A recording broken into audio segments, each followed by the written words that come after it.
What's up, YouTube? It's your boy BIGG back with a brand new video. And today I've got a video from Grand Line Review. Yes, I know you saw the timeline. We're like, wait, TheBiggCrimson reacting to anime? Wait, he watches anime?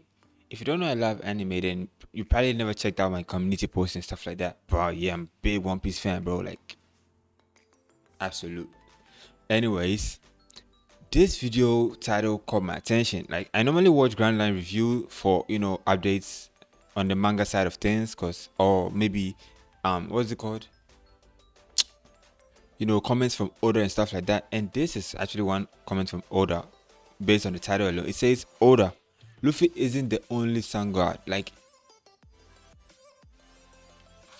what? So I heard that, and first thought that came to my mind was, wait, is it that Sun God's power was actually divided into separate fruits and everyone else has the same power, so maybe at the end they will come together? That's kind of cringe, a cringe thought to have. I don't know, it feels weird, but yeah, it's something that came into my mind. Hey, you never know, you might actually think of something crazy and actually end up being the right, you don't know, but maybe Luffy is actually one with the most powerful parts of the song. I'm just yapping, bro. Anyways, yeah, don't forget to subscribe, leave a like on the video. If you love anime, let me know in the comment section. Share thoughts with me as we watch this video together, because this is also my first reaction to the video. And I'll leave the channel link to Grand Line Review below. You go check him out. Amazing channel, you're gonna love it.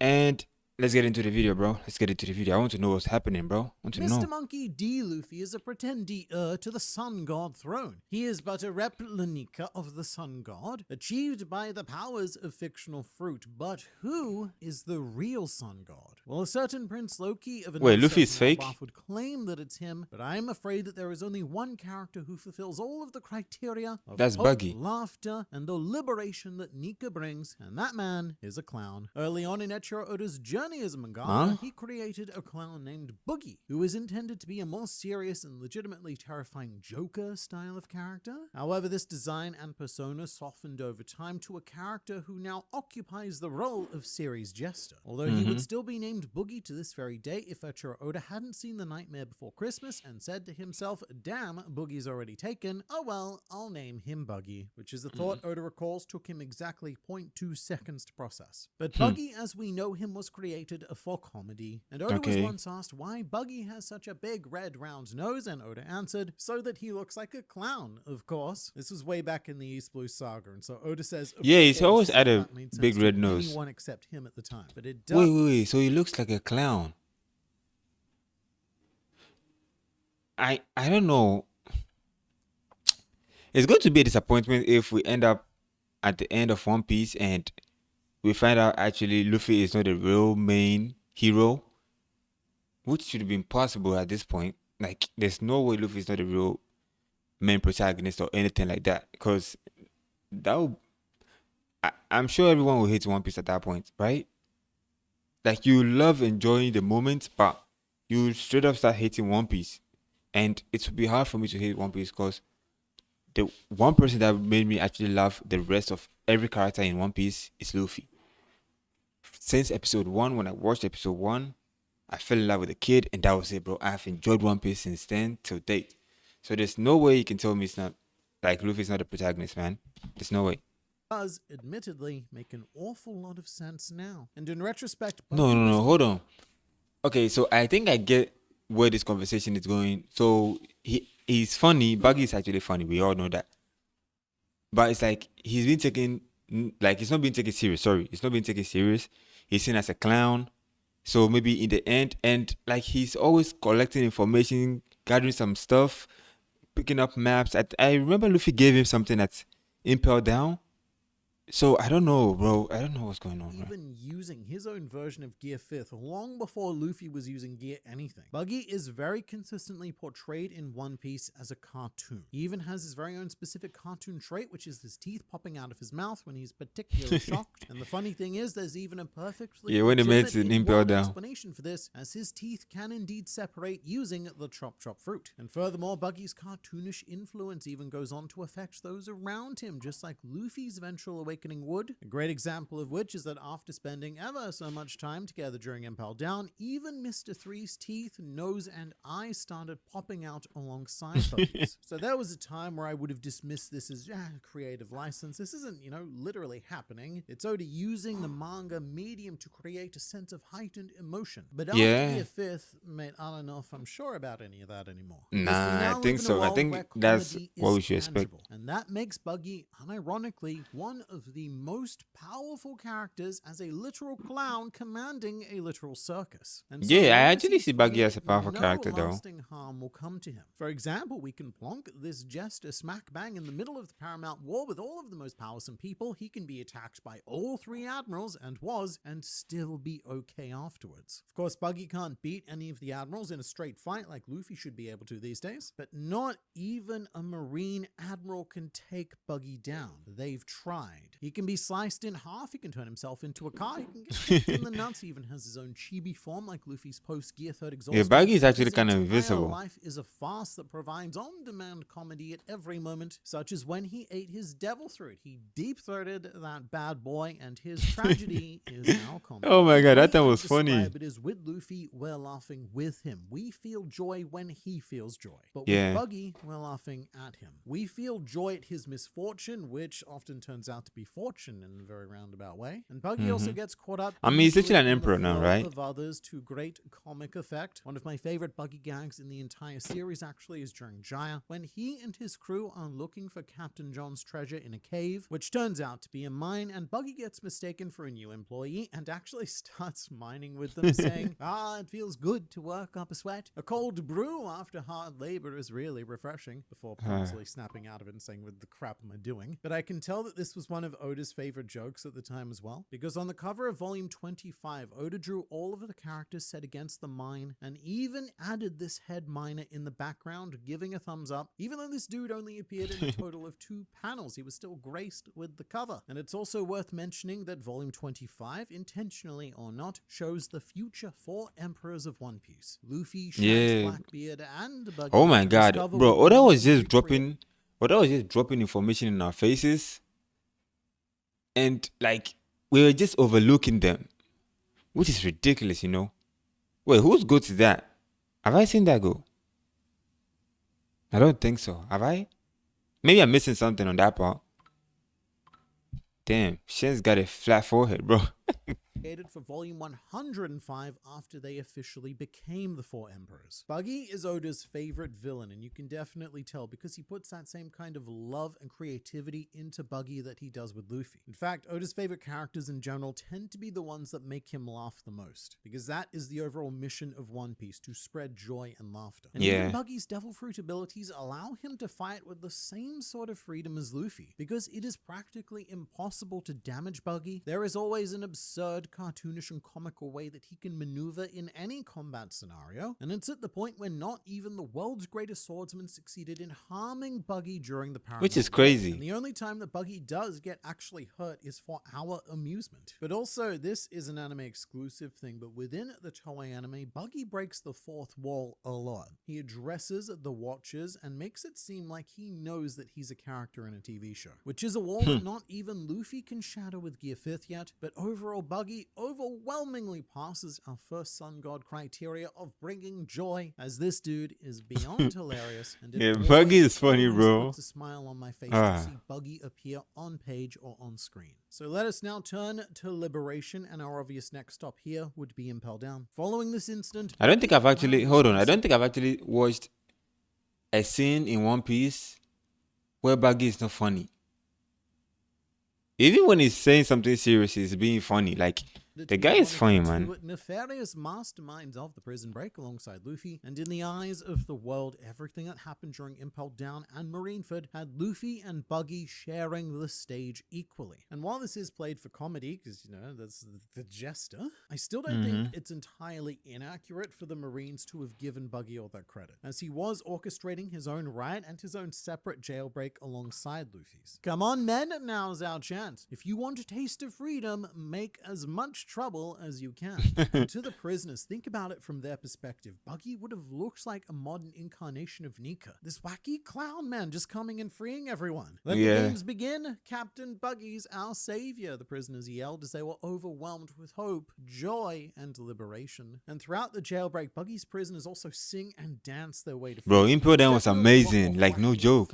Impel Down was fucking amazing, bro. Levels, which is crazy to think about because he had all the Okama on his side. But in regards to liberation, without Buggy freeing those level 2 prisoners, Magellan's full attention would have been on... You know, Magellan is actually powerful, you know? Like, this guy gave Luffy, like, literally 2 Yonkos, or almost 3 of them. Did he face Buggy?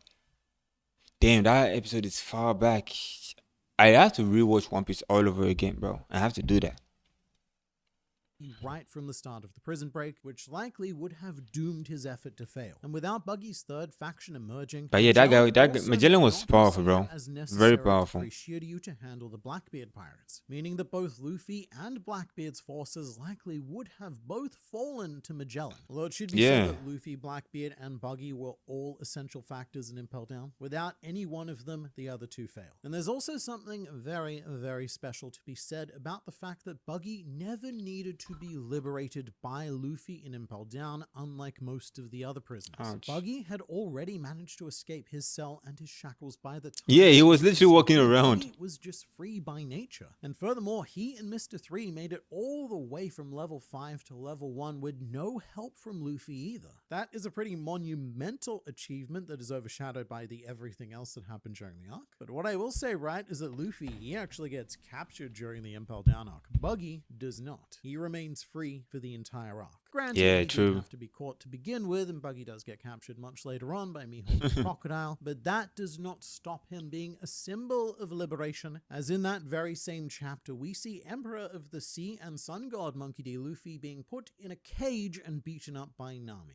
I would also argue that Buggy being held by Crocodile and Mihawk goes on to show him... Nami's always on Luffy's neck, bro. As it is only in this restrained state that he is able to free his heart and mind and claim his dream of wanting to become the Pirate King. So you can try to confine and restrict Buggy all you want. It's only going to increase his drive for sweet freedom. And in a way that I don't think... Buggy's actually really nice. Like, he's really powerful, I see. Incidentally, why Mihawk has ended up joining Buggy's faction. Mihawk is a man who just wants to live without being bothered by Marines. He wants that calm freedom. And when his warlord status was revoked, apparently the greatest opportunity to pursue and regain this freedom just so happened to be with Buggy. And this might be looking into things a bit too deeply, but that's just kind of the point of talking about fictional pirates on the internet. There's even one section of Impel Down where Buggy and Mr. 3 leap into the air, with Buggy doing his own take on the Warrior of Liberation pose, which may or may not be a coincidence because Oda did have this idea in mind. I mean,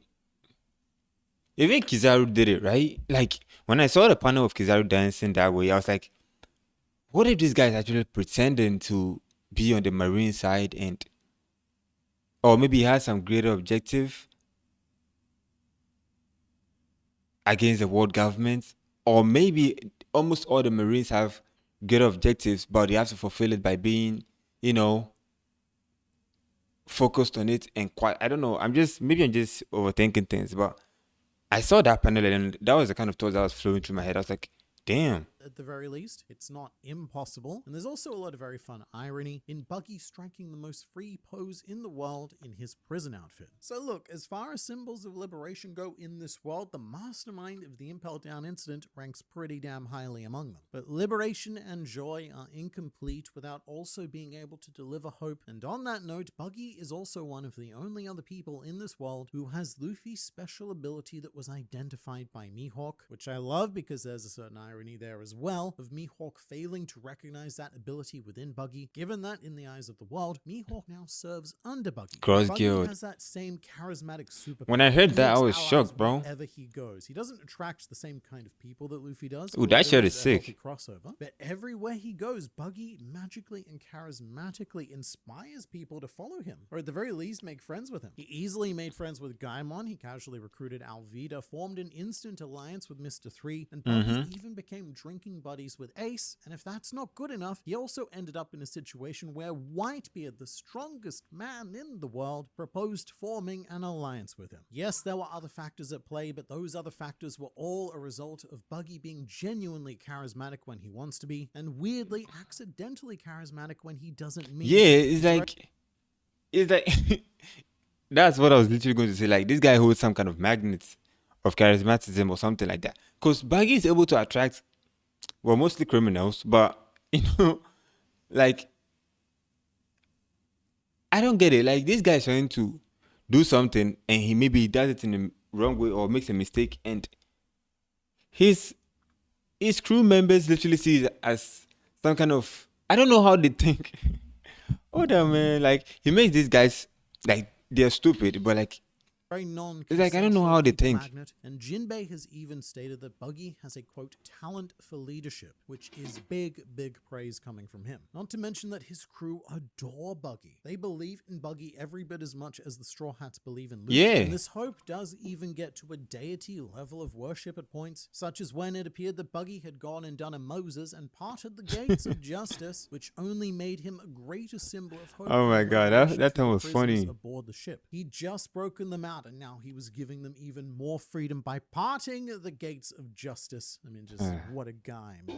And we often look at Luffy as the luckiest and or most assisted by fate in this world, but I think there is an incredibly strong argument to be made that Buggy is actually the luckiest man alive, which also happens to be exactly how the Impel Down prisoners refer to him. And I would make that argument because Luffy works hard and often does the right thing to achieve his goals, whereas Buggy has opportunities repeatedly fall into his lap that allows him to keep up with Luffy even though he is infinitely weaker. And as far as the idea of this Sun God, oh, that face, I'm bro. not convinced that there's only one in this world, because time after time Oda shows many characters that possess the Nika iconography. The most recent of which are Loki and Colin on Elbaf, who in the same chapter were both deliberately drawn in Nika poses. So there are definitely other paths to inhabiting and expressing this power. And Buggy is well into this journey and has been ever since Orangetown, where these two cartoon gods and future cartoon emperors clashed for the very first time. Oh, that time was fun. Something that I noticed whilst going back on Buggy chapters for this video was actually in chapter 9 when Luffy is speaking to Nami about the origin of the Straw Hat. I can't even count how many times I've read these chapters, but on this occasion I noticed something that I'd never seen before. After Luffy tells Nami about his hat and about his dream, we have a reaction panel of Nami, and in the background there is a picture of a cartoon sun and moon. And slightly earlier in the conversation, there's also a different picture of a much more clear cartoon moon above the bookshelf, which is actually a bit of a manga continuity error by Oda, as a wide shot even earlier showed a completely different picture above that very same bookshelf. What if he was, he was just sneaking stuff into... The house itself is completely different, and they fill it with all sorts of generic flowers and stuff. And this is also where that one screenshot came from of Luffy staring at Nami's butt. But knowing all of the things it is we know now, it's really fascinating that Oda was dropping this sun and moon imagery all the way back then.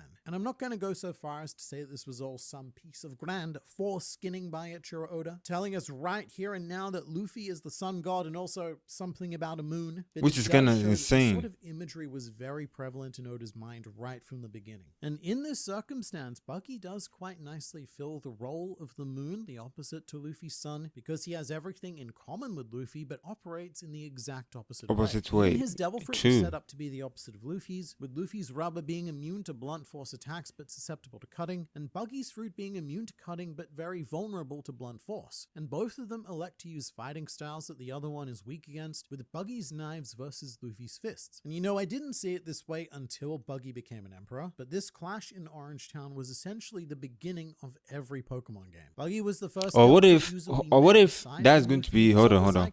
Or what if that's going to be the final battle showdown? Because Buggy's literally after some, what was that captain's name? I've forgotten the name. But we know whose treasure is after, right? So what if Buggy ends up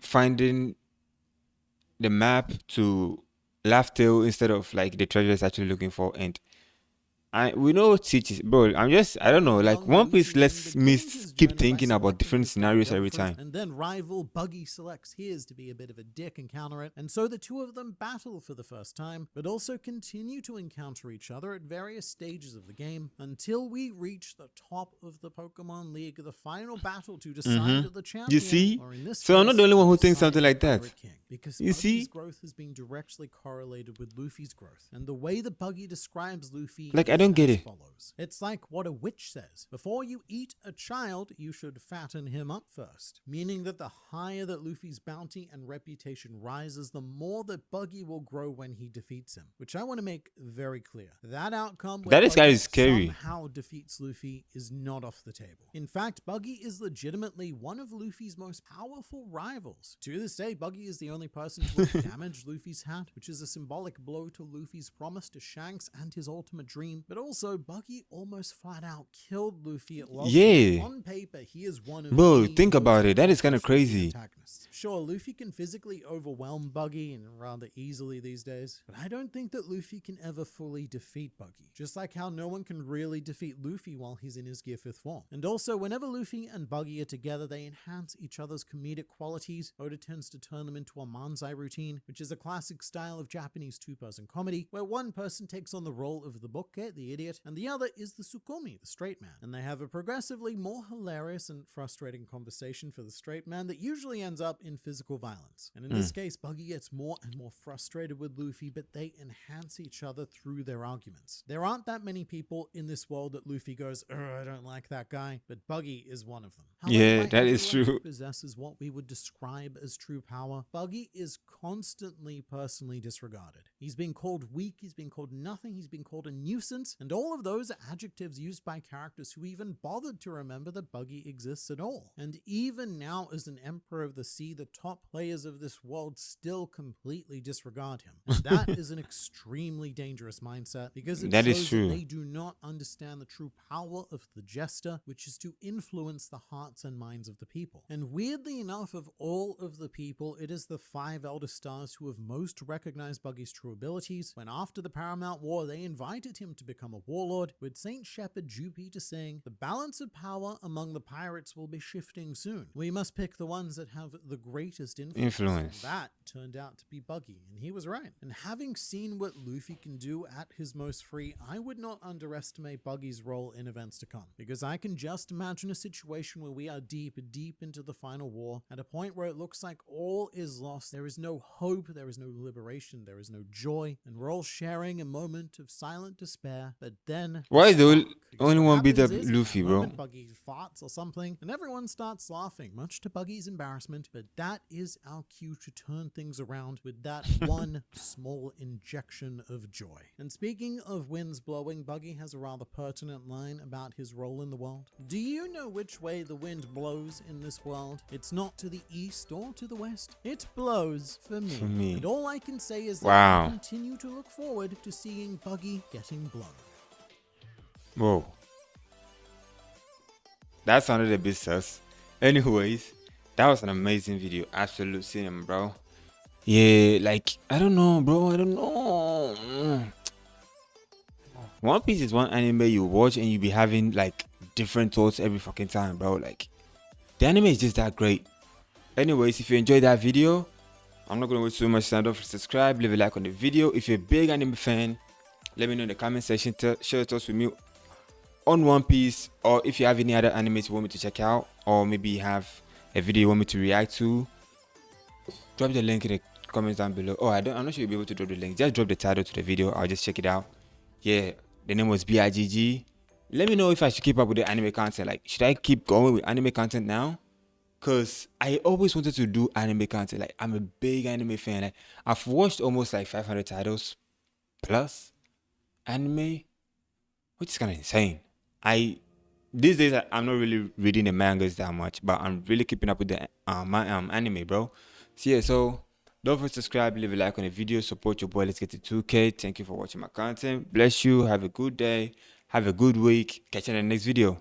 Peace. Oh yeah, and join me on TikTok, bro. I'll be playing some games today. So join me on TikTok. Let's have fun. Okay. Peace. I'm out.